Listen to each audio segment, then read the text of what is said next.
As an ambitious professional leader, you have plenty of friends in your company and industry.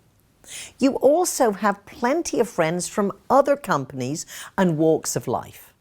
They have great stories and examples that would very well illustrate the key messages in your presentation.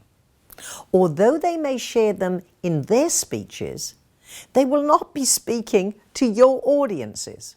Here is an example from my friend Tom Carson. One evening he told me the story at dinner. Using his exact words, it fits into my presentation, how to promote your business, high-tech, low-tech, no-tech, and totally shamelessly. Tom used to sell high-investment medical equipment. For 5 years, he made sales calls on a hospital in San Jose. Although he had a good connection, he never sold 1 penny's worth of business. So this was the day.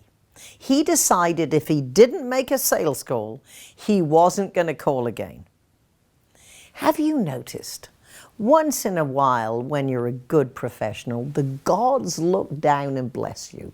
They send you a sign. And on this particular day, in this hospital in San Jose, the gods sent him a sign. Remember, opportunity does not knock once. It knocks all the time. We don't always recognize the sound. Because this opportunity took the form of a notice in the gift shop that said, "Flowers 50% off."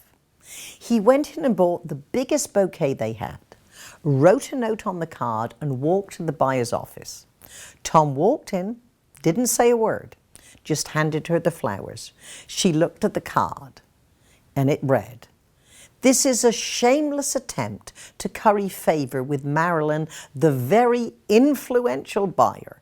Best wishes, Tom Carson." She laughed, walked over and pinned the card to her notice board, where it stayed for 5 years.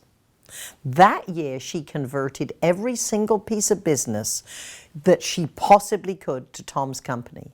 He said, "Patricia, that year, just on Marilyn's business, I won a sales contest to take my wife and myself to the Virgin Islands." That was 1981. Marilyn is retired. Tom Carson no longer works with that company, but because one salesperson was creative, had some fun, invested in flowers, his company was still selling to the hospital 20 years later. That's what I call shameless. By now you know, if you just go through your life and be aware, you will find content that make great examples for your speeches and seminars. I suggest you make a list of your friends who you frequently interact with. What stories have you heard you're already using? What stories and examples need to be refined? Who do you know who you should interview? Let me ask you a couple of questions I would like you to think about. Can you think of an example from a close personal friend? Can you think of an example from high school?